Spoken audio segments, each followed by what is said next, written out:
First of all, this whole setup is just. I'm really impressed by it. I told you it was like, gonna come together. When you came in, what was it, last week, 2 weeks ago? 2 weeks ago.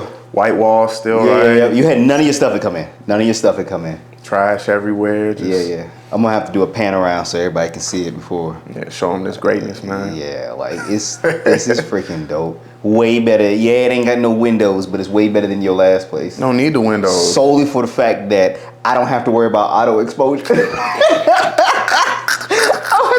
No exposure issues. Yeah, and these lights is...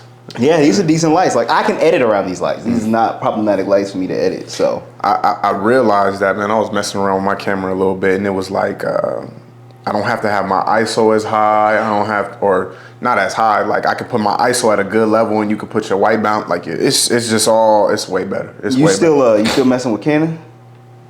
When you gonna go ahead and you ready to change? Bro, when I get back to taking this serious, man. Okay. When I get back to, I'm gonna get a Sony, man. Now, so this is Sony camera. Right now, you primarily focus in video, right? Yeah. Get an FX30. FX30? Yeah, okay. That's gonna be the next thing I get. Yeah. Why FX? So, FX30, it is solely a video camera. Okay. Like, yeah, you can take a photo, but there's no viewfinder. There's no there's no shutter, like, okay. It's literally just no burst shots. It's one shot at a time. But it has all of the capabilities of an FX3, minus the fact that it's a crop sensor. It's a crop sensor like the A64 or the A66. It's a crop sensor, but it's got all these professional level guts inside of it. So it's looking clean. It's clean. Like, I think it goes up to 4K 120 on frame rate. Yeah. Okay. Like, it's big smooth. It's big smooth. Like, as a secondary camera, and it's cheap. I think body is $1,500 or $1,600. That's not bad. No. Yeah, that's not bad. And then I think with a lens, it's 2,000, yeah, 222, something like that. $700. It's roughly about the same price as a I think it's a little less expensive, or it's the same price as an FX, or not an FX3, as a A7 III. Yeah. Like, it's got more going on than an A7 III or A7 III. I mean, if I didn't need photo, you probably would have went with I would have went with it. Like, if I didn't need a hybrid camera for my business, like, I would have gone with an FX3. Facts. And I actually, after getting this, I didn't have any intentions of getting an FX3. I'd already, because it came out right before I got this. And then I was doing more research on it. I was checking it out. Because, obviously this is what I do all day. I'm constantly studying everything. I was looking at it and I was like, yo, that actually might be a tight B camera. Like, a secondary B camera that would be really smooth, like one to just keep having in the arsenal, especially if I'm doing interviews. Facts. Like, having a main camera, having a B camera, like, for that second angle, it's a really good one. I mean, it's still got a big body, so it's not like I got to worry about. Yeah. But it's definitely a good B camera. It's definitely good for, I want to play with it for video. I really want to see how far I can really push it, because I'm like, if I can get some extra clean 4K 120, that's big smooth, baby. That's big damn smooth. Yeah. And since I am a video first company, I'm video production. I mean, like, yeah, I do photography and stuff like that. But that's not your main focus. But that's not my main. Like, I got a homie, his main thing is photography. Like, he's been doing photography for years. That's his main, and he's playing with video. My thing is video, and I play with photography. Like, Facts. I can get by. I can get by for what I need for photography. I'm not out here doing long exposure shots and all these cool little nifty tricks and things with lights and swirls and all that cool stuff. Yeah. It's nice, but my big thing is video. So, bro, that honestly is a whole nother craft in itself. Like, all the little photography tricks. All the... Man, I be seeing people with their iPhones and they be... Listen, they sit over there. They're like, all right, we're gonna take your shutter speed down to like the lowest it can go. We're gonna crank that ISO up, make sure all the light can come in as much as possible, and then we're gonna press it. It's gonna take freaking all these lights going, and then I'm like, Makes absolutely no sense. I'm like, bro, you. How did you get that from that? I'm like, and then I take a picture and it looks I like. don't have any interest in that. I try and do it look like a cartoon, bro. Like it's like. I'm not playing with that at all. My big thing, like when it comes to photography, portraits is fine because I mean it might be easy. It's an easy peasy. Candid is like my go-to. Candid, real life, in the moment, like that's it. 50 millimeter. That's I got a 50 mil right in the bag. That's all you need. So like that's what I love because I'm able to because that's what tells the story. Yeah. Your staged photo does not tell me a story, and that's really kind of where. And I didn't realize this until I don't know. I mean, like I've always known I was a big story. Like I love storytelling, but I didn't realize work wise what my big deal was, or that's what my big deal was. Until I had to do a redesign or, a redo of my website. And after talking with that guy who was talking about storytelling, I'm like, it's funny. That's actually what I lean more into. And I would do ever since doing that blue collar boxing video. And everyone was like, it was like watching like a little movie. It was like this. I was like, I didn't think about it that way. And I realized reflecting on all of that, why I enjoy candid photos way more than stage photos or like let's take this quick photo together. Like it doesn't have the same kick. Not saying that obviously every photo has its own use, but my style, my take on it has been that it's just what tells the best story. What story can I tell you with this photo? That laughter that you have where you got the crow lines and it looks like it's coming straight from the soul. I want to capture that. I want to capture the absolute shock or whatever in the moment it is. It's like it's almost as if I'm filming a video, what's the best frame I can take from that? Fair. Because video is in the moment. It is that. So that's where I realized that's where my photography that's where I play with. That's where my playground in that realm. So I'm like, okay. So that's what I went and redid my website a little bit with just some of and to really focus on and let businesses know, like, I'm here to tell a story. You want a story told, a funny thing I gotta do is make a video that has absolutely nothing to do with nothing and make it a story-based one. Yeah. Like a quick, like, I don't know, minute or two video, which could take 4 days to shoot, but that's one big thing that a lot of people don't realize is like, oh, you think you saw a 60-second reel on it's like, I bet you $4 that sucker took. That was 4 hours of footage. It was 20 hours of editing. 4 hours of continuous footage that they had to go another 20 hours of editing. Yo, people don't understand. Editing is like, you got to get that stuff like right in there. It's a bit of a trip. Matter of fact, I'm actually working on my first film.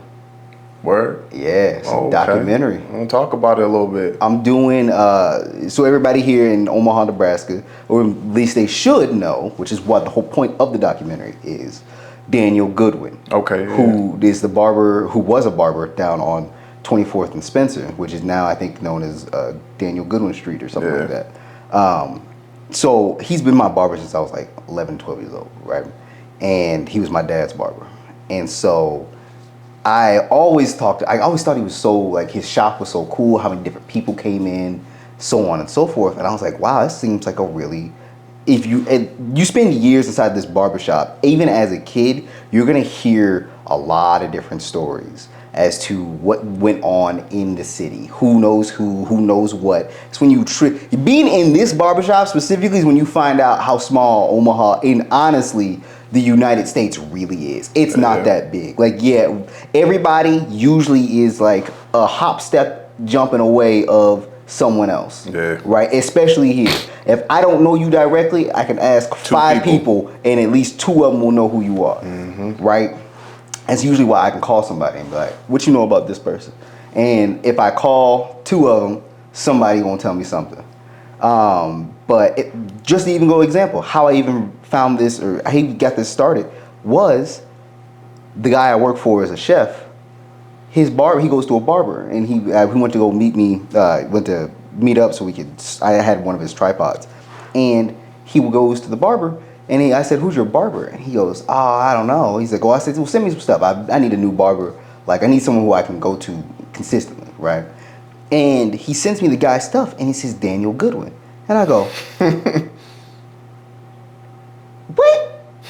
And so I called him. I said, yo, is your barber Daniel Goodwin, is he an old man? And he's like, no. I said, is he Mr. Goodwin's son? He goes, I don't know. I was like, that's right, you're not from here. So I was like, nah, I'm doing some digging. So I did some digging, and I'm like, this has got to be his son or his grandson. Like, this doesn't make, I go, Dad, what's Mr. Goodwin's name? He goes, I think it's Daniel. I was like, that's what I thought. Click. So I scheduled an appointment with him, and I walk in there, and he introduces, I said, are you Goodwin's, so you related to Mr. Goodwin? He goes, no. And I'm like, that's a lie. He looks just like him. He said, yeah, it is. This is my granddad. I was like, that's what I thought. So I was talking to him, and I was like, man, I really want to sit down and do an interview with your grandfather. He was like, call him. He said, he's still at the same house, still same number, just call him.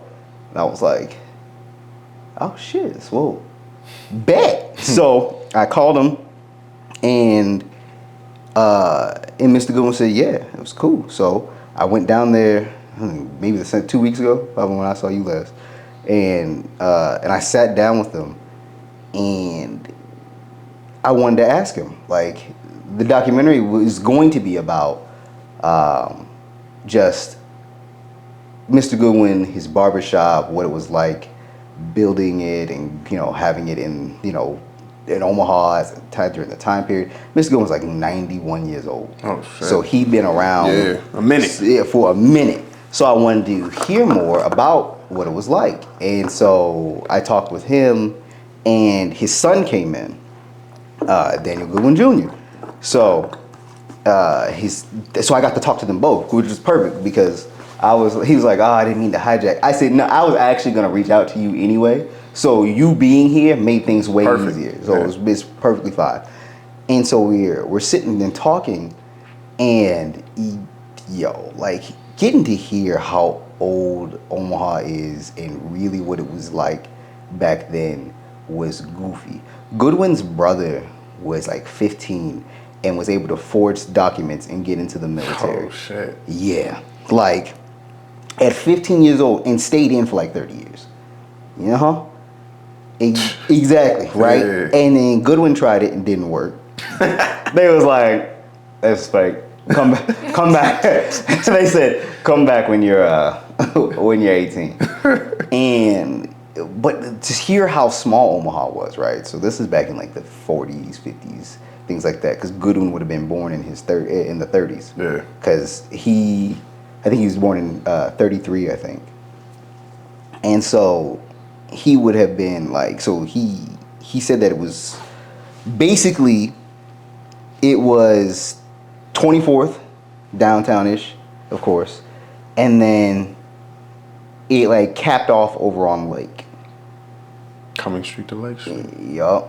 Well, that's at least where niggas was at. That's exactly where it was. Say that's where all the black people were from Cummings to Lake, and up to, and I think it capped out up at 24th, right? So that was it. And if you were past that, it was you wasn't past. No, there was no if. No, there was. Oh, it was it. Yeah. Okay. So back in like the 40s. I think it was back in like the later 40s, there was a black man who was he moved over by a movie theater or somewhere close by. He had to ask his wife more of the details, so it's a bit spotty. But and she remembered a lot better than he did. But he said that he was a black man who bought a house out there, and he Klan pulled up, burned a cross right in front of his house. He says Goodwin called it, and y'all are all getting a sneak peek at what this is. This is gonna be like, I'm making this thing, but this is gonna be like a year in the making. Full production. Like, this is full production from the very beginning. Y'all are catching early blueprint stages. But he said that back then, he said he called Omaha the Mississippi North. That's what it was like here. He said Omaha was the Mississippi North, and it was rough. And he talked about a bit of how the Jewish community and the black community, they weren't friends, but they worked together. They were the only ones that were really willing to hire black people during that time. Didn't mean that they was friends, but the Jewish community they needed workers, and black people needed jobs. So they worked together during some of that time period. And he said, but it was just it was just really segregated. It was not a pleasant time. But Mr. Goodwin, he ended up going to the military. He stayed there for like 4 years. But he said, and his son pointed this out towards the end of the interview, he says, my dad from the beginning fought against racism. He said when he's in the military, he fight these white boys, fighting them. If they would not allow them to use racial slurs, would fight them physically to fight against them, and to not allow, because he would not allow it. And then when he was here, he was fighting cops. Oh shit. He was like getting into arguments with cops, and like telling cops off. In that time period, he was beating cops for less. The same cop that he got into an argument with for basically pulling up to a school in an icy parking lot and almost hitting a bunch of kids, got into his face with a verbal altercation. Couple weeks later, shot a little black girl in the back of the head for running. The same cop. I told him, I said, that's the Lord watching over your grandfather, your daddy, because everything that you telling me, he should have been dead. Yeah. There's a lot of situations where Mr. Goodwin should have been dead, but the Lord has something in mind for him, because Goodwin and his barbershop was a safe place. It was the reason, that's what really did it, was when watching Luke Cage, you saw Pop's barbershop, right? And it was Switzerland. That was the place that it was safe. No gang violence, no nothing. And that's what we had. We had a barbershop where it was Switzerland. Mr. Goodwin welcomed you. You came in, it didn't matter what part of life you came from, didn't matter where you came, anything, didn't matter nothing. You came into the barbershop and you were respectful. That's all that mattered. That's all it was. And so they told me about the documentary, and I think you told me about it too, is A Time for Burning. Yeah. Yeah. And so they had said it to me, and I was like, I feel like I remember hearing that. And it wasn't until I pulled it up, I think Payton told me about this. That's what it was. And for anybody who's never watched it, you should, for one. But two, it primarily takes place in Goodwin's barbershop. That Ernie, who's talking that whole time, they're in Goodwin's barbershop the whole time talking. And for those who don't know what it's about this white guy who came from, I think, California, came here to open up the door for desegregation when it came to the black community and the white community in church. And he wasn't inviting black people to church. He was saying, why don't we basically start going to their homes and opening this dialogue? Because it's illegal to not allow them to come here. But if we're supposed to be following the Lord, if this is what it is, then we need to be able to start opening up this door and open up this dialogue. And let's start by going to their homes. And everybody in Goodwin's barbershop was like, that ain't gonna work at all. They told him to his face it wasn't gonna work. He said, they said, you gonna get kicked out from your church. It's not gonna happen. They're not gonna do it. But he broke down a lot into why and what the years of oppression and segregation and slavery have done to the black community and the white community. He said, you don't see us as people. You see us less than people. You don't see us as human beings. So why would they? He's like, you profit from this. Not just you directly, but your people. They profit system as a whole. from the system as a whole. He said it's not gonna work. And he wasn't, and they were right, of course. And we were absolutely correct that that it didn't. He resigned from the church. They basically kicked him, but it was like you either get fired or you quit. You gonna put your resignation letter in. But at the end of it, they basically were like, the people after he resigned and they read his letter I recommend everybody go watch it because I'm giving you a very, very brief, jumped around synopsis of it. It's a lot more. Way more. It definitely was it made these people sit there and think about their actions. They're like, he left. Like, what is it about us than what we're saying and what we're doing? It was ridiculous stuff that they would say too. Like, it was lies and things that they perpetuated. Like, we're afraid that if a black person buys a home in our area, then they're not going to be able to afford it. So then they're going to move multiple black people into this home, and now our neighborhood's value is going to go down. And I don't know if it was him or Ernie who was saying, it's a myth. They built themselves these myths to think these ridiculous things, and they believe them with no evidence, with no validity. He said, if we make enough money to buy a house in that neighborhood, what makes you think that we can't afford it?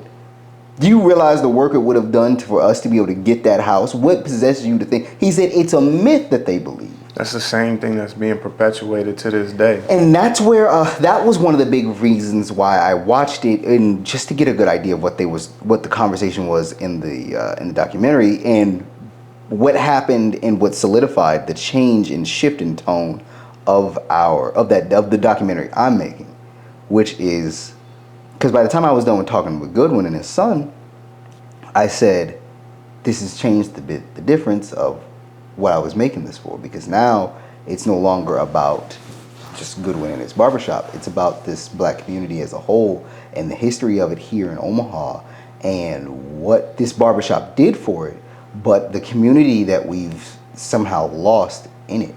Like, if you talk to Goodwin and listen to what he says, and when you watch this documentary, the black community itself is a complete different thing.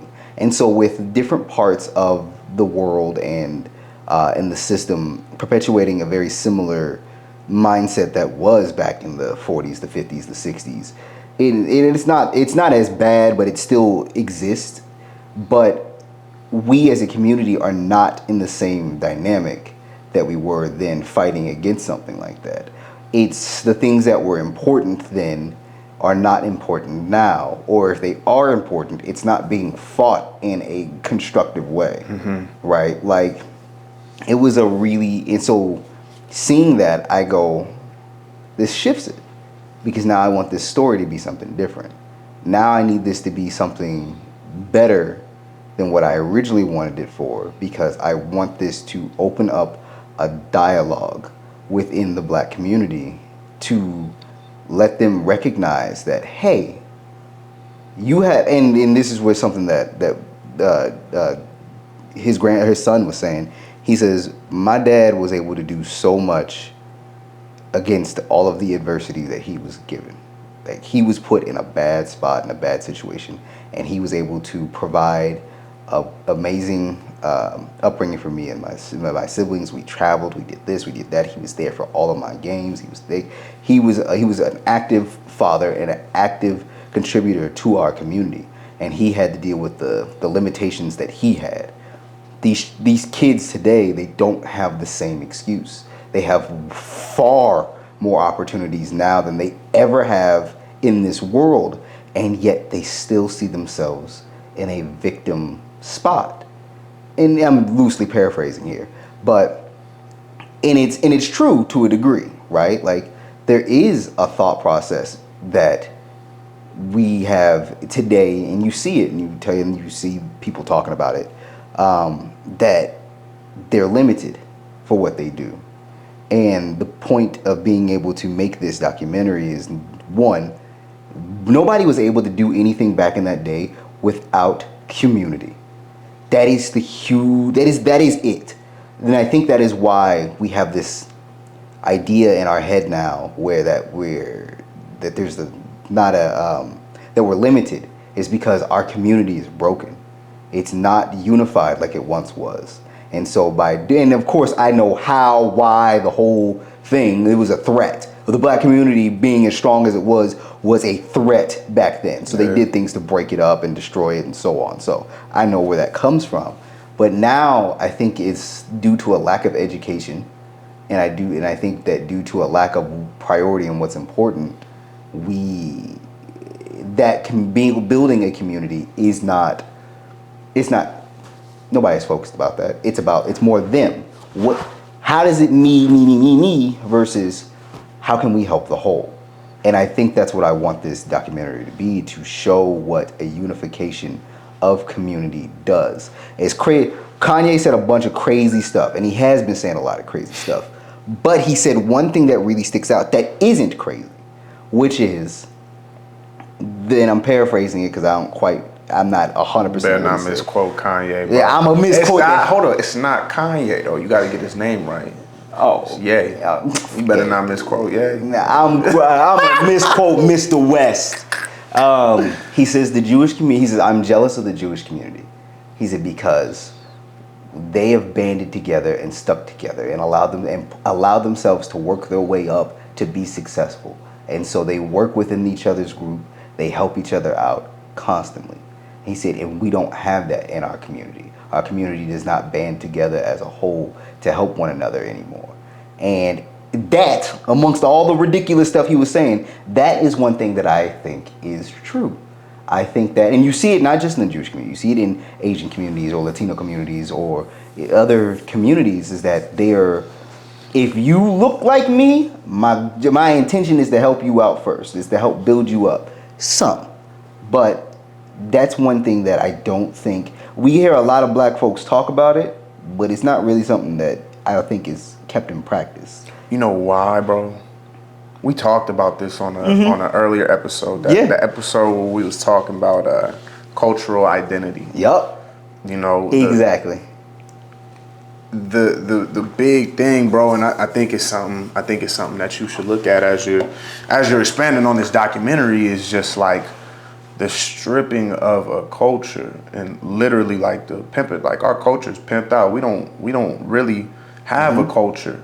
You know what I'm saying? Like everything that we do is taken from us. They're like, oh, that's really me. Oh, yeah, that's ours now. That's mine. And you know what? And if you do it again, you're a jigaboo. But if we do it, boom, we're great.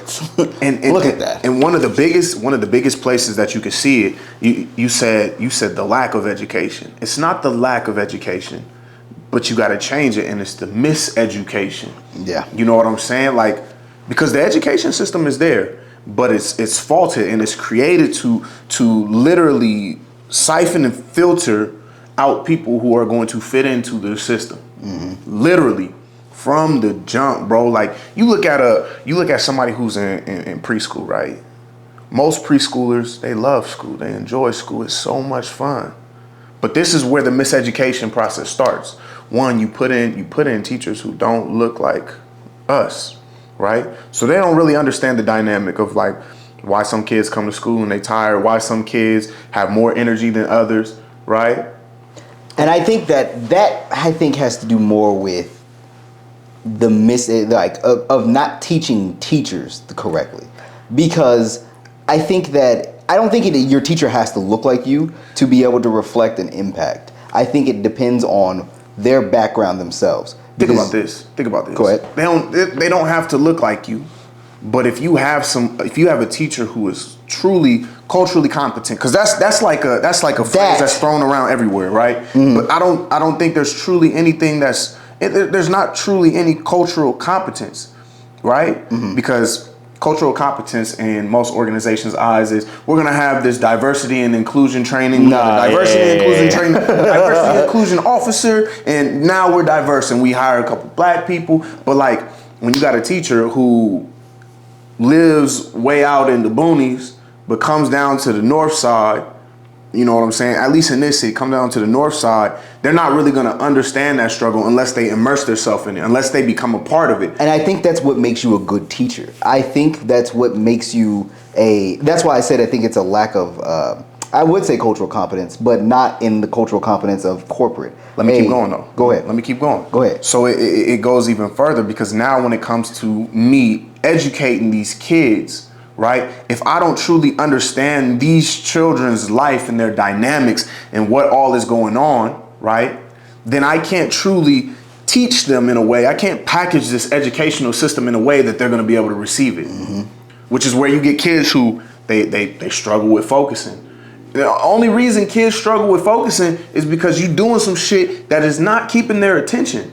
Because I bet you put an Xbox in front of the motherfucker with Grand Theft Auto on there, Call of Duty, Fortnite. These niggas is they're there. They're there. Or They got you. They're like, you put YouTube on it. They're there. You put some shit on that keeps their focus and they're there. But you see now we get into this thing where we throw on ADHD. Right, we throw on behavioral intervention plans. We throw on IEPs. This is where the miseducation system starts. And now they have these limitations. Right, we got to do some extra for them because there's something, but it's not anything wrong with them. It's just that you are miseducating these youth. all right, y'all, my bad. We camera died on us and didn't catch it, so we didn't carry it on for like another 10 minutes afterwards. But Payton was talking about kids being miseducated in the educational system about how their behavior and how because he acts out, he's there's a problem. He's got IEP, and he said it was like, well, what happens? Then it sets them up to go to detention, and by setting them up to go to detention, what does that program them to? Is the prison system. And the flow of that, and we were talking about, well, then that also leads to how behaviors at home. We talked about the dismantling of communities, and we were talking about how Kanye was saying, how crazy crap that Kanye was saying about how all the stuff he said. But one of the big things that we were talking about was that he said that he is jealous of the Jewish community because they uplift one another and they protect one another and they work with each other and they keep a strong community, whereas the black community does not. And it's because that's been taken from us and it was dismantled from the inside out. And we talked about how when I didn't understand a lot of that type of stuff, or why the Jewish community was so fearful until I was watching Flagrant. And Schultz had to explain, those are the sentiments, those are the things that Hitler used to drive fear into his people, into the people of Germany. So when they basically started to round up Jewish people, what made them so easily to give up their people and give up their neighbor to this whole impact. And we talked about that, how black people specifically and other people here in America, they don't understand why the Jewish community think that's such a bad stereotype to have, or why that they think why is this reaction so outrageous? And it's because of how fearful they are, because they realize that it can happen again. And in America, the masses think that that's not possible, but it has. We've had concentration camps here on American soil. It happened during World War II when they were rounding up people who were Asian or they thought were Japanese. It happened during 9/11 when we thought that anybody who looked Muslim or what we considered Muslim or whatever the case was, they were rounding them up and beating them. It happened in COVID when they were out there beating Asian people in the street, and they were it happened here in America when they had the people coming over from the border and they literally had them in FEMA camps, but they were concentration camps, and they showed off this footage of what was going on inside, and people had foil blankets and the tents or freaking kennels. And then we also talked about the fact that we think that these things can't happen is because it gets put in front of us, and then once people start asking too many questions or there's too much going on, a scandal comes through, right? We say that Dave Chappelle makes that joke where he says, anybody ever notice how anybody start asking the government too many questions, Michael Jackson seems to drug off another kid. And it's because once there's a lot of stuff that's going on in society that doesn't make sense, or people are asking questions, or people want to know more, a celebrity scandal comes through and takes over precedence. And now that's what the media is telling you to care about. This is what it is. Everybody's so focused on the Me Too and this, that, and the other. And not saying that some of these things are obviously not important, but what happens is that the bigger issue, or an issue that is at hand, gets thrown to the side, never talked about again. And so we live in this perpetual state of being fed crazier things after crazier things, and anything that really we lose track of what's actually happening to our society. And the fact that and having a dialogue about these things is controversial or scary nowadays because, and this is where we round up here before we found out the camera was off, is that we're stepping closer to these pseudo fictional stories that we have where, like, it was George Orwell's 1989 or something like that.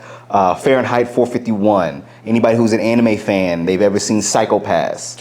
It's all of these things, and there's so many others, but the censorship of people, the censorship and the breakdown of communities. If you do not fit within these confines and these lines, you are disruptive. If you do not think the way that I think, then it is disruptive. If you are open-minded, we're going to get rid of these things that allow open mind or dialogue or things like that because it's too disruptive to the society that we want to have, that the big picture wants to have. So therefore, we get rid of these books. We silence these people. We make them degenerates. Or, oh, you're a free thinker. You're somebody who goes against the grain. You're a criminal, and we make you work for us. That's psychopaths. People who, like, they have regular people or former cops who did not fall in line to what the big brother, the masses, the government wanted. They are criminals. They're called dogs, and they make them work for them as cops.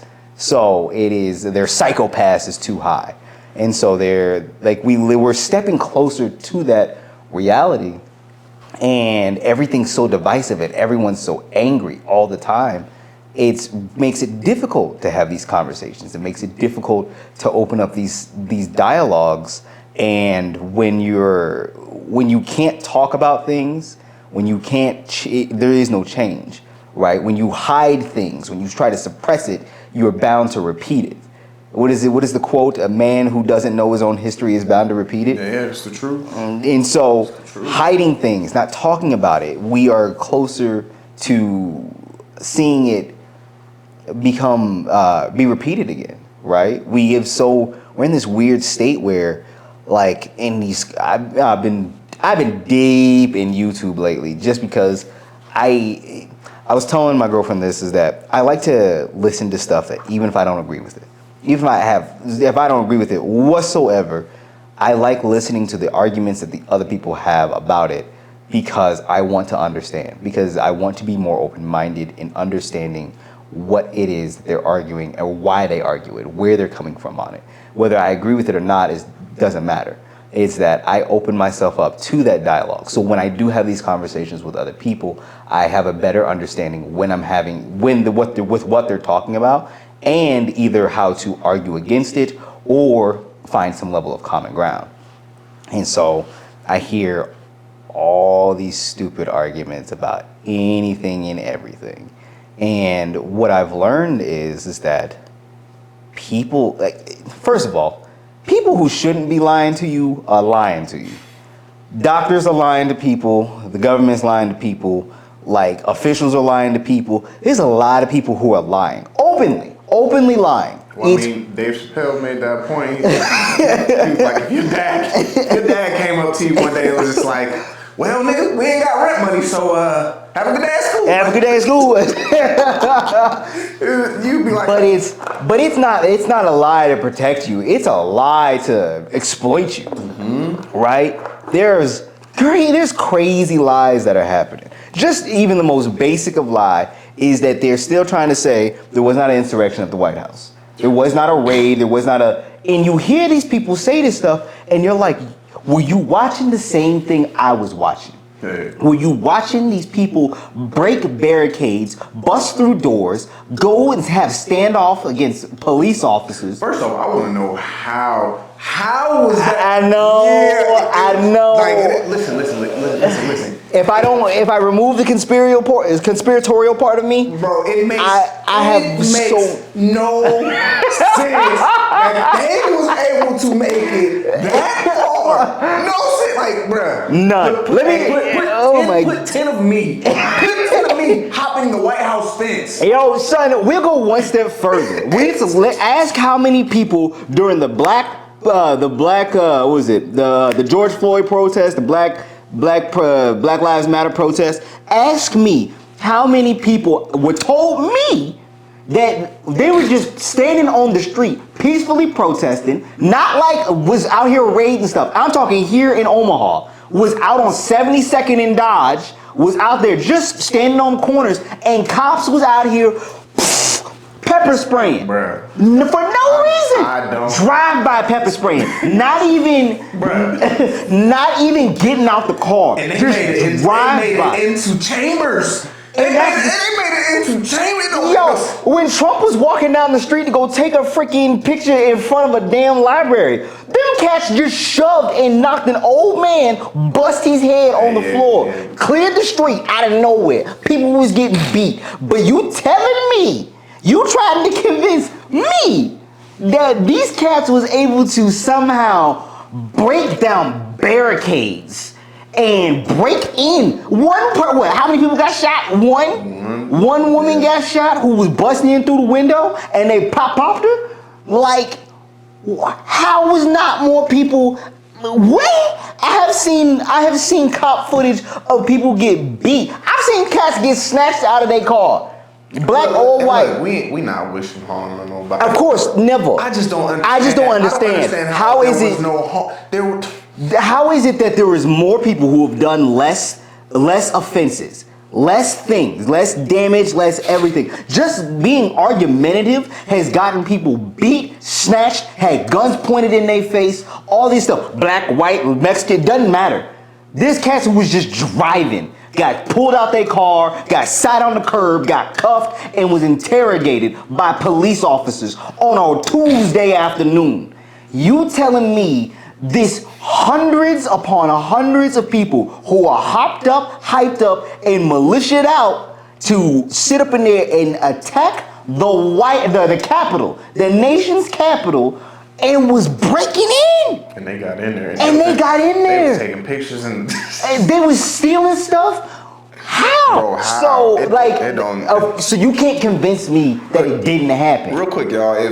If y'all have some more information on how this was able to happen, please. Official information, because we go conspiracy. Yeah. I go conspiracy level all day. You know what? Even if it's conspiracy, if you think it didn't happen, if you think it didn't happen, if you think it did happen, I just want to know. I would love. I don't understand how that happened. Yo, son, I would legit. If you think it didn't happen, if you say there was not an insurrection, there was not a raid on the Capitol. Bro, TSA got more. They got more security. I would love to have a conversation with you, because I want to show you the footage that I saw. I want to show you the footage that millions of Americans, millions of people across the world saw. I want to show you that footage, and you tell me how that didn't happen. How these people were able to do what they did without any consequence. Without the fact that most of them didn't get beat. They didn't get shot. Did nothing. And I'm not saying they should have. I am just saying the fact that there have been people who have had who've done less offenses. Far less, way more, and have had higher consequences. There have been people who argued with cops and got shot. It's been people who chose not to use a bus get tore up by dogs and water hose. People who refused to leave a restaurant got sprayed by water hose, by a fireman's hose, or had dogs sicked on them for not leaving a restaurant. Can you imagine?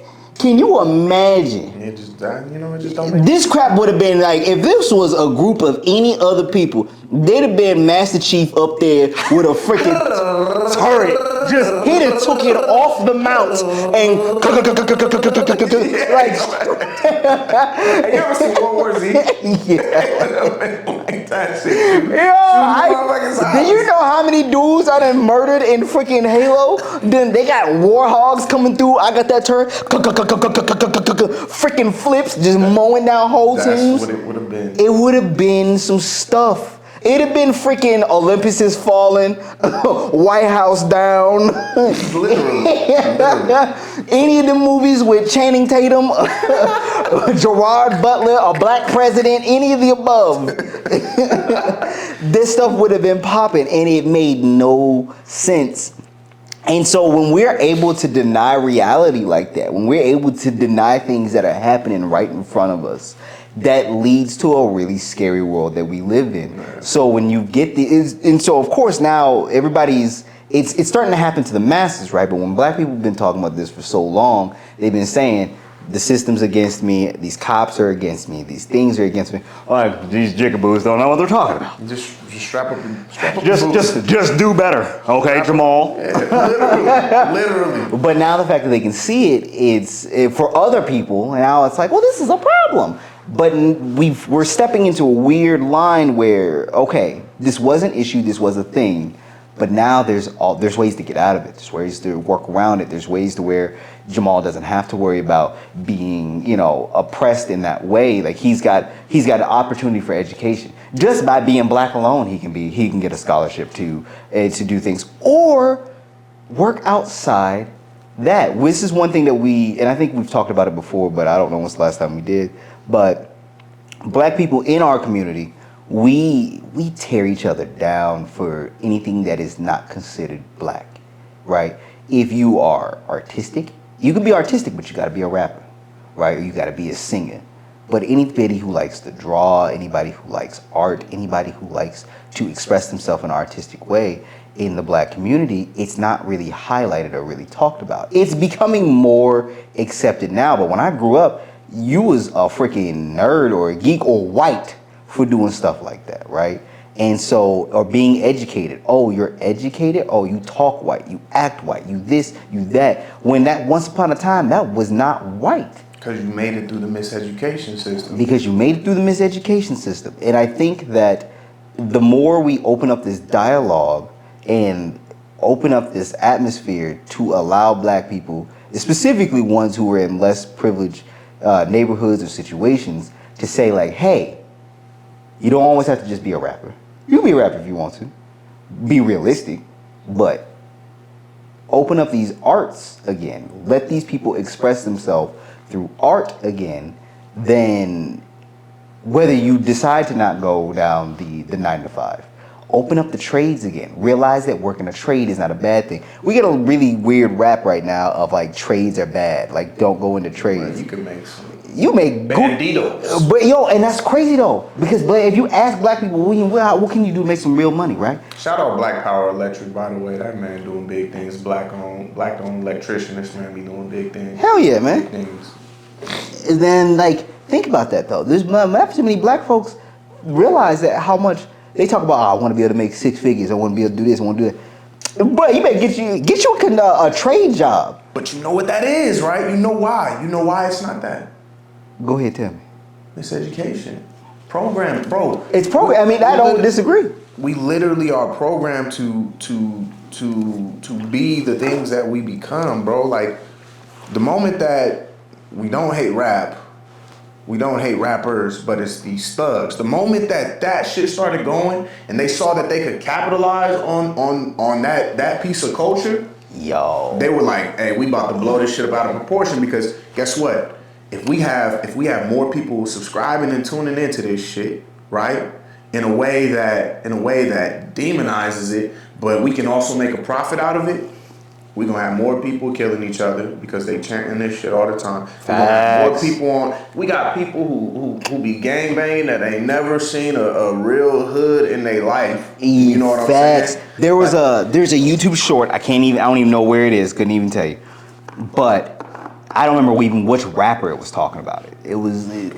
But he said, he was like, we get demonized. It was the exact same thing, and it was a bigger name rapper. I just cannot. It's one of the newer ones, so I don't know who they are, right? Like if you wasn't who I listened to growing up, chances are I don't know who you are. Right. But he said the exact same thing. He says we get demonized for our raps. We get demonized for what we're selling, but you're the one who wants us to sell it. You were the one who wants to make us sell it.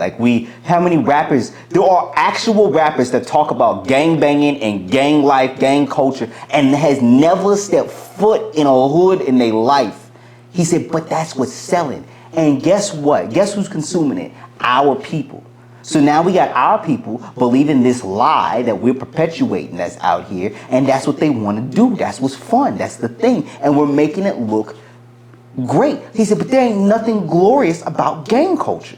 Nothing. If y'all know real gang members, this is not a thing to glorify. There are gang members who telling you, don't get into this. Don't be a part of this. They will fight. They will make there are gang members who will help put you through college to keep you out of this. Niggas is just surviving. They are just surviving. They'll tell you, I'm too deep in. I can't get out. And you don't have to go down this road. And so part of that survival is if I can see, if I can live, if I'm already in it and I can live this life and I can talk about the life that I'm living, and you gonna pay me to talk about the life that I'm living.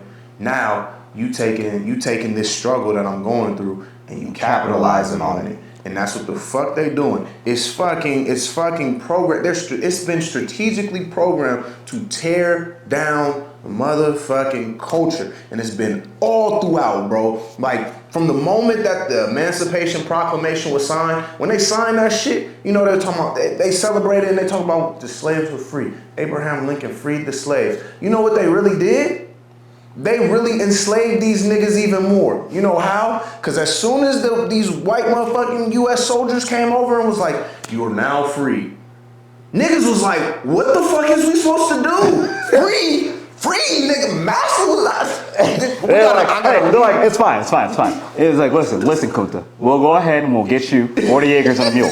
And then they're like, okay, well, I can do something with 40 acres and a mule. You just, like, when do I get that? We'll get back to you. Yeah. And then, in the meantime, you can stay here, work for me, I'll pay you a little bit, and we're good. Like, and guess what happened? Nobody ever got 40 acres and a mule. Listen. There were some towns, though, Atlanta, Georgia, a couple towns in Georgia got it, a couple towns in Louisiana got it. Did they? Yeah, there was a couple places. There were these big, that's why Atlanta is this huge black hub, because they had a whole bunch of people who got their land, bought that shit, and started building. There's a couple of other spots. But then, you know what happens? Ku Klux Klan is created because niggas was, not niggas, white niggas. Not white niggas, wiggers. Wiggers was mad. They were mad. They were like, yo, these motherfuckers are getting an economic foot in the game. And he's talking like backwoods, them swamp, bayou. No, the government. Government, bro. Klans members were the leaders.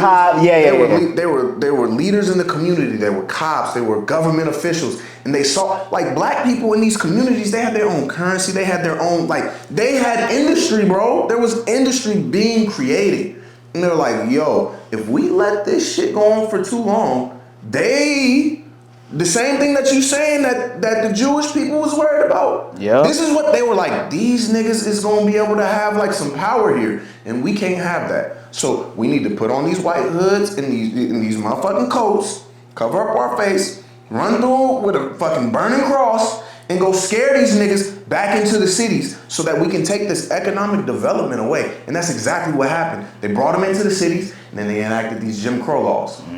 Where it's like, yeah, we got protection for y'all here, but y'all niggas really ain't on our level. We not really fucking with y'all. Like psychological game. This is a psychological game. Right. Remember, like they said in A Time for Burning, you don't see us as people. We are not people to you. We are not human beings to you. We are less than that. So therefore, you are not going to treat us like that. And that's what was. And I think that is a really huge thing that we don't.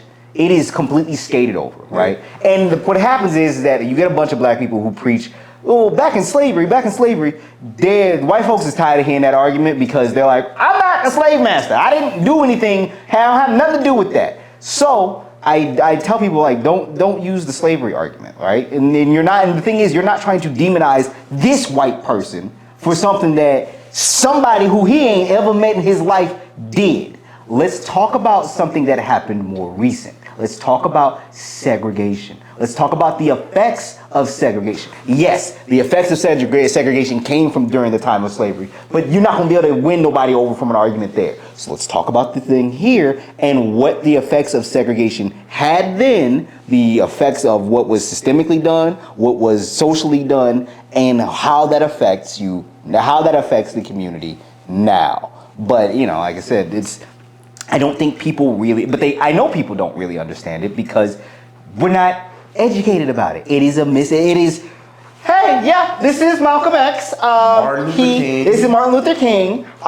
They fought for civil rights, And okay, now we're gonna move towards the 80s. Like they don't even talk about how Martin Luther King was a nigga among niggas. This nigga was a nigga. He didn't, yeah. That nigga was a nigga, and they just like, yeah, he's let freedom ring and all this shit. Like, yeah, he did his marches, he did, but that nigga was a nigga. He did some really out of pocket level stuff. Yo, but he was also a big threat. The FBI was that's what I'm saying. Yeah, they was there threatening. They like, look, he been out here cheating on the way he, and his wife was like, I know what he doing. And Loretta was like, okay. Coretta, excuse me. Coretta was like, Coretta Scott. I think Loretta's off of Cleveland. Loretta. Coretta, she was like, Loretta, bro, Chlamydios? Coretta? Coretta. Coretta? Coretta Scott. Coretta Scott? What'd I say? Cloretta? Show you how black I am. Coretta. Coretta Scott. She knew what was going on. Like, what was it? It was B. Simone and some other chick. They was out there trying to talk about how bad Dr. King was because they're like, he wasn't a good man, he wasn't a good husband because of what he was doing with his wife and blah, blah. And yo, whoever they was arguing with, they said they was like, she knew! She knew what was happening. Like, don't you sit up in here and try to bash this man. Nobody's freaking perfect. Nobody's perfect. Guess what? Somebody can do good things, but they ain't perfect people. Exactly. So, don't you sit up in here and try to tear down what this man did. Girl, if you don't shut up. I started laughing because they said, you guys need to stop glorifying certain folks because, folks ain't perfect. Look, I always sit there and say, if Jesus can get mad, flip over tables, and chase people out with whips because they was playing bones in the back of the church, then if that can happen to him, we ain't got nothing coming. And y'all go look at it. Jesus got mad. He walked into the church and he said, in my daddy's house, you out here playing bones in the back of the church? Boom, flipping stuff over. He like, get out of here. He out here chasing folks out. I said, I didn't know Jesus get mad like that. But I said, yo, if he can do that, we ain't got nothing coming. Because he was better than all of us and he got mad. So we gonna F up. But the thing is that there's so much stuff that we don't learn, we don't know about. Hell, even in Black history, you hear nothing about Mr. Goodwin here in town. The fact that it's Black history is the issue. That's the whole thing. It's not Black history. It's history. It's American history. And hell, even Asian history, like what was going on like with Asians in California and stuff like that, I didn't know nothing about any of that. I watched JK News and learned more about that from them than I ever did, and they didn't realize how the rest of the country didn't know anything about stuff like that. Like, yeah, it is American history. We say Black history, we say Asian history, we say Latino history because it's a part of history that it's not talked about like it's American history. It gets like erased and just kind of like, kind of just thrown over. And so I think we're moving forward in a community and a culture as a people. I think we're somehow being in this weird divisive spot. We're getting into a really weird area of like politics and what someone's truth is versus the actual truth. I hear this more now than ever in like the last 4 or 5 years of like your truth.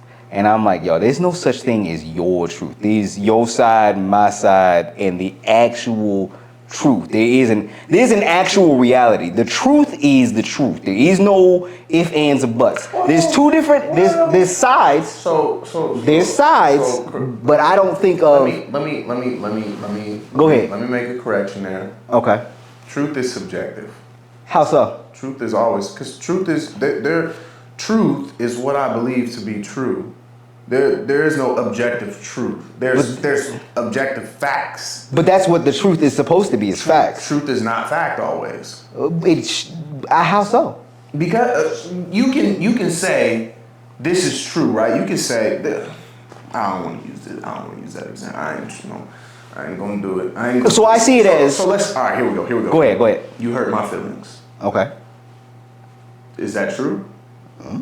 You don't know exactly. To me, that's true. To you, it's like I didn't say anything that hurt your feelings. But that's an opinion. Exactly. That it's subjective. But that's a side though. That's a side. That's what I'm saying. So I'm just clarifying. Right. The terminology. Truth always is subjective. Truth is never objective. You can't prove truth. The only thing about a truth is whether or not I believe it to be true. Facts are different.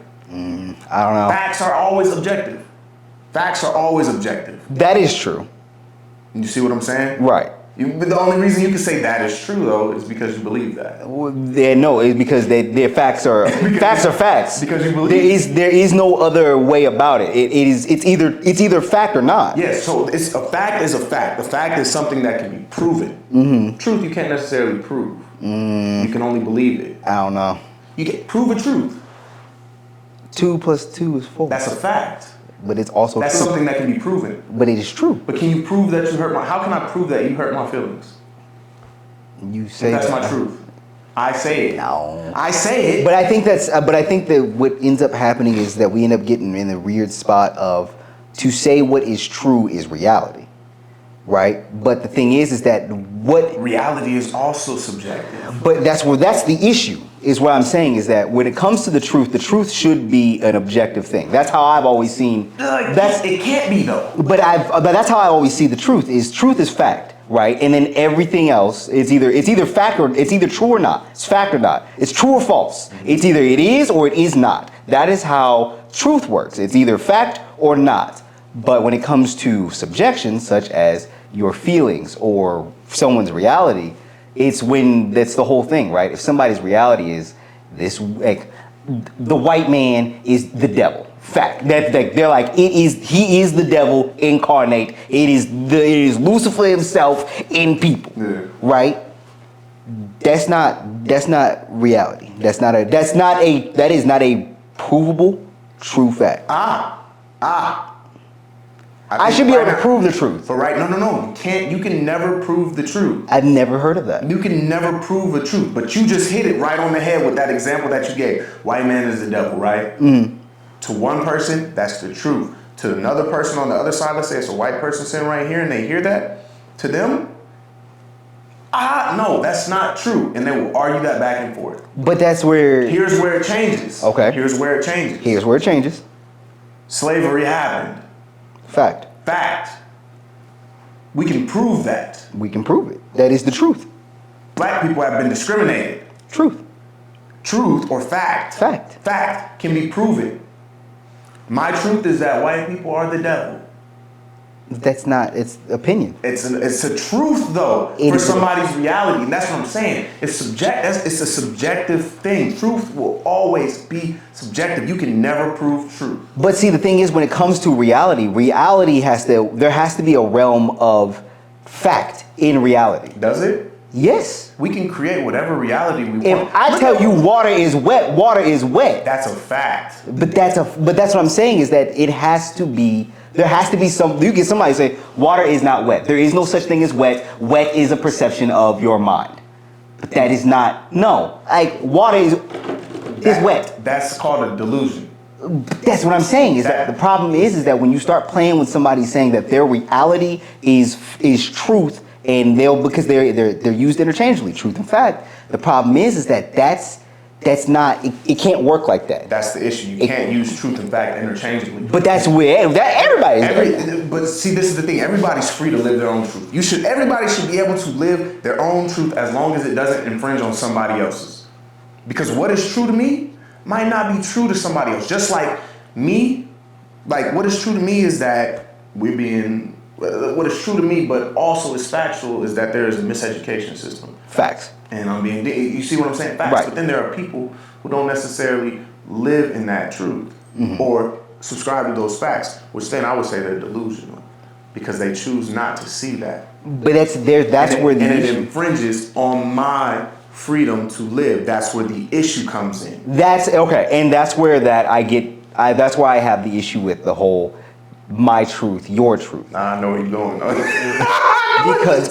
because when you believe something as true, you believe it as fact. Yeah. And the thing is that what's fact is fact, not what your feelings are. Feelings aren't facts. Facts are facts. But if it doesn't infringe on you, is it a problem? No, if that's doesn't infringe on and you that's or anybody around you, then it don't bother your kids. Don't bother me. But that's why I go, and that's why I tell people all the time. I'm like, look, if that's what you believe, that's what you believe. It don't infringe on me. That's fine. That's where. But that's where the issue. That's where we got to tiptoe lightly. That's yeah.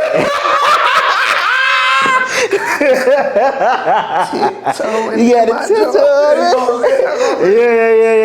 So that's why I have that issue with people when they go like, "This is their truth. This is this." I go, because the fact is that when you start thinking your truth is fact, then you start playing around with other people's facts, and that's where we have a bunch of clash. And I think that's where that's why I don't like that phrase, because it creates this perception that you are fighting against fact. And because you're fighting against fact, then therefore it becomes a whole problem. And that's where society is going. That's the divisive. That's where the divisive part. And I think if we pull back, pump the brakes a little, and begin to break down, like we just had in this conversation, what is a fact is a fact. What you think is true is not necessarily a fact. It is perception. And I think if that becomes the narrative, that is a way better. I can completely understand that. But if we continue down this narrative of my truth is fact, and you have to believe, therefore you deny, then we have a bigger problem. And if we can come together as people, as communities, especially within our own, because we have so much counting against black people or others or whatever. The thing is like, it's the same thing with like white people who live in like more or less, like less fortunate, right? Western Nebraska. Yeah, like less fortunate black. I mean, you get white folks who live in the hood and stuff like that. They got the same damn struggle we got half the time. If the same, and they're like, look, we in the same boat, right? So we can make sure that we bring, and that's why I go, it's not just a black problem, it's a people problem. We have to work together as people to help one another out. It doesn't have to be a struggle in that sense, and that's where a community comes in. When you have, go ahead. Here's some shit that might get me killed, because everybody who brought this shit up, that's when they was like, all right, you're doing too much. Yep. The moment that you cross over from it being about race and you actually talk about what the real issue is, which is a human right, that's where the issue, it's almost like that's where the line is drawn. Oh, you talking about human rights now? Because as soon as Malcolm X started talking about human rights, what happened? As soon as Huey P started talking about human rights, what happened? As soon as MLK starts talking about human rights, what happens? Shut that up, because now you starting to bring people together and you starting to show them like, shit, you, my white nigga, and you, my black nigga, are not that much different. And it's really a whole other system, and we talked about this before, a whole other system of class. I was going to say, that's who your enemy is class. And I don't say it as your enemy as you need to be beaten and fighting. Y'all not my enemy. Please don't kill me. I'm not saying it in like, that's what your argument is. That's what you're trying to fight. That is what you see as your enemy, is not race, it's class. And that's a whole nother, and we've had that discussion, that's a whole nother thing in itself. And when you start trying to battle that, and there's a whole, like, when I start hearing arguments from the political spectrum of class, I start going like, y'all are fighting a losing battle. No matter what you argue with that, these cats are sitting up from up top looking at that and going, well, these people know what they're talking about. And class knows no race. Class knows it don't care what you are. It is what you got. Bro, that's why it's even hard, like, when it's hard to even hear politicians talk about class, because most of the time, especially on a national level, most of the time, they right there. You know what I'm saying? They will argue that shit on the camera. They'd talk about Nancy Pelosi, or they'd talk about Trump, or they'd talk about somebody else. But then as soon as they get off them cameras, you know what the motherfuckers do? They all go in the same room, slap their hands, have some drinks, and then talk about the next shit that they got to talk about on the camera. What Chappelle say? He said the reason why people rallied with Trump was for the fact that he openly admitted everything that we think that they're doing in that house, they're doing. He sat there and they tried to come after him. and say, well, you don't pay your taxes. And he's like, you're right. Neither do you. You're right, I don't. For the things that you made, for the system that you built. And if you want me to change that, then you need to change the system. But you won't, because you and your friends benefit from the same things that I do. So, like, and that's, first of all, having a crazy man like that in their situation and having him run his mouth, there's a reason why they would, like, have to come back out and be like, we understand what he said, but that's not really because he be all every day. Every dang day. This cat was up in there wild. He'd go, they be like, all right, Trump. All right, dude, look at me. Trump, listen. We need you. Here, you got a teleprompter. Just read it. Don't listen to anything else they got to say. They have questions. All the questions have been vetted. Just listen to what they're saying. Hey, he said the first two words. He goes, okay. He's like, I got it. It's fine. No, it's not a problem. I got it. You don't have to talk to me like I'm a child. Okay, I got it. Goes out there, says the first paragraph. Well, what about this? Let me tell you about some stuff.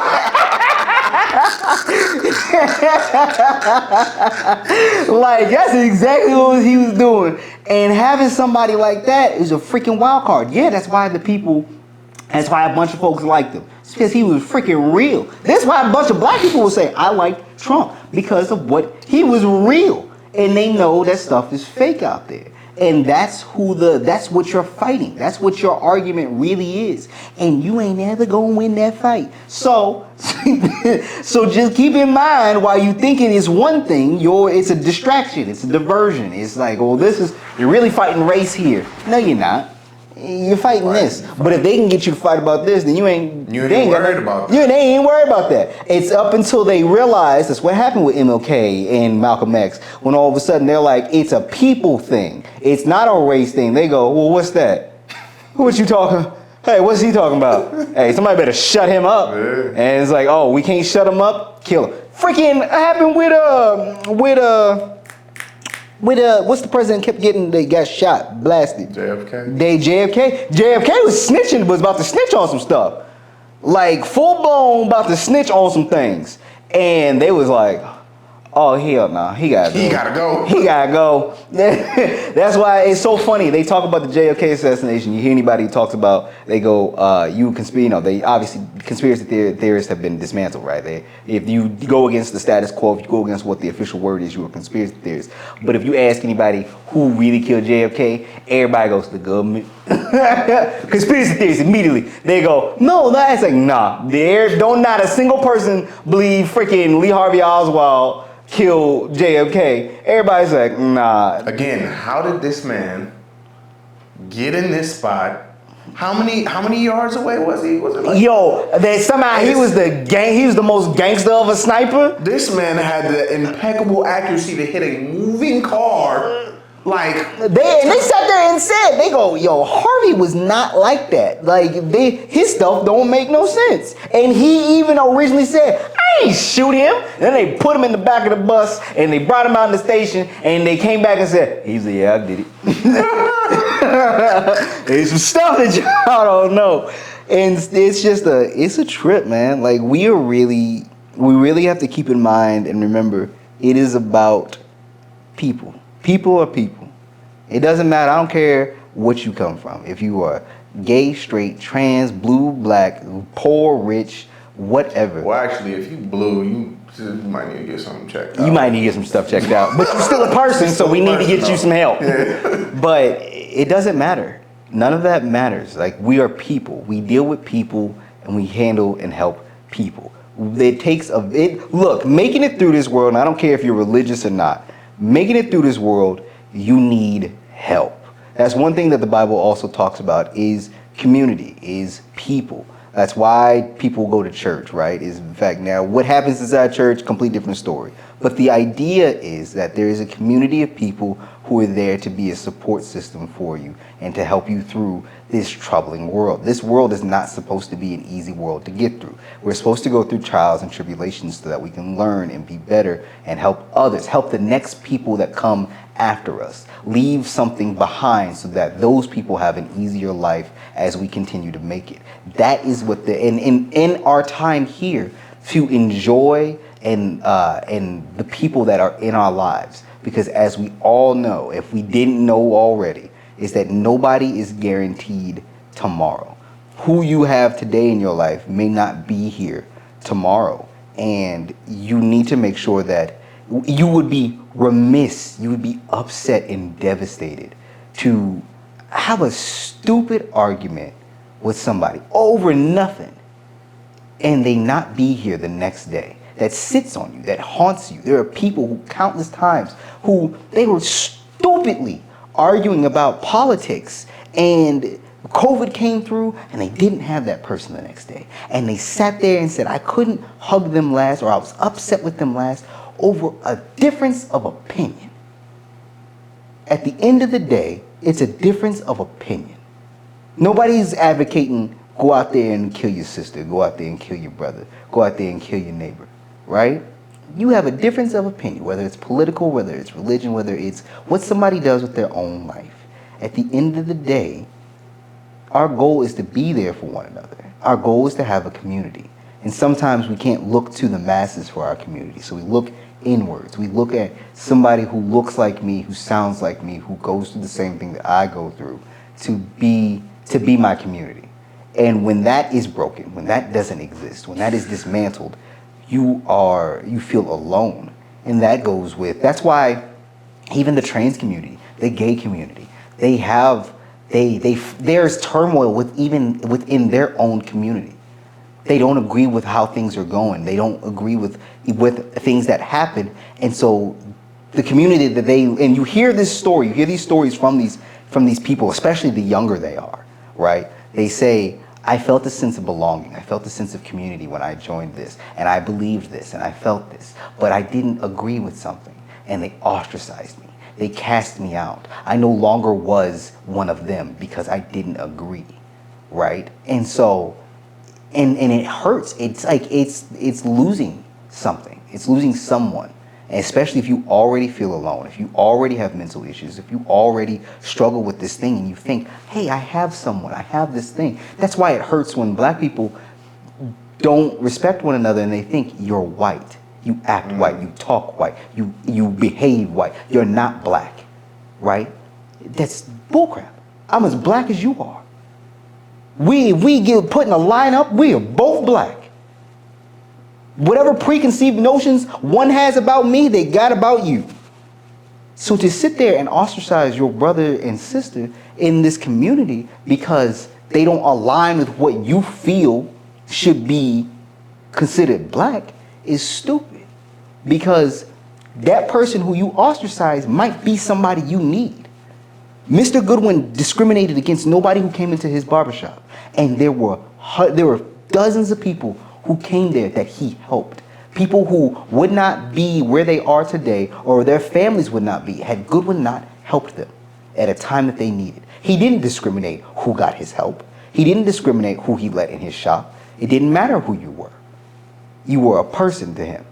You were a person to the people who came into his shop. And so he helped those that he could. And there's people he probably lent money to or helped out and didn't see a return on it, but it didn't matter. This man did not discriminate to who he helped. And that's how it should be. You should not discriminate on who you can help. Try to do your best to help those that you can. There's some people you can't help everybody. And that's a tough thing to deal with. Something that I struggle with. No, right? I got over that shit, bro. There's something you have to get over. I can't help you. I can't help you. And especially, and the closer they are to you, the harder it is. If it's your sibling, your mother, your father, your brother, your sister, your kids, it sucks because you're like, why? I want to help you, but you're not making this easy. But at the end of the day, all you can do is say you tried. If you tried, you tried. There's nothing you can do about it. If they can't help them, you can't help them.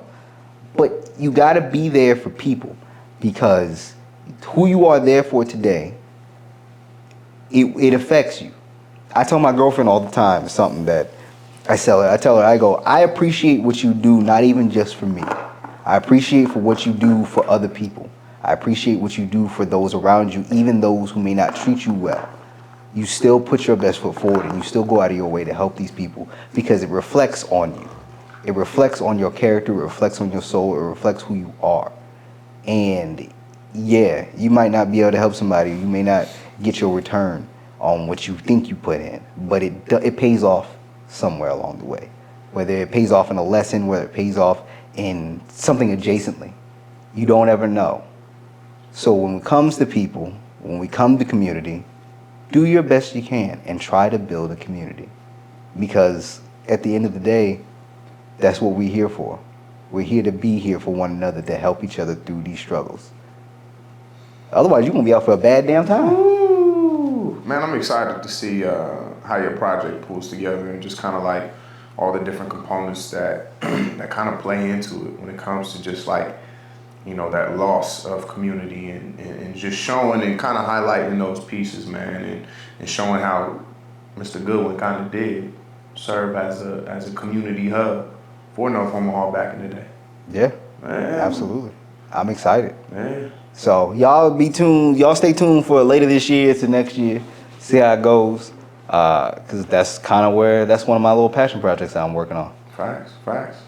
So, all right, y'all. Y'all. This has been another random episode. It's kind of a bonus episode. It's been we're still getting some episodes up. I'll probably get this one up first, and we've got some backdated episodes. Your boy been busy, trying to get my business off the ground. So, stuff's just been kind of all over the place. But we still live. We still rolling. We still got some episodes to be popping up. Y'all put in the comments. Share this, like it, share it. I don't normally say this crap because I think it's stupid, but the algorithm want it. So like it, share it, send it to your people, open this dialogue, have a conversation, and we'll see y'all in the next episode. We out. Y'all. Deuces.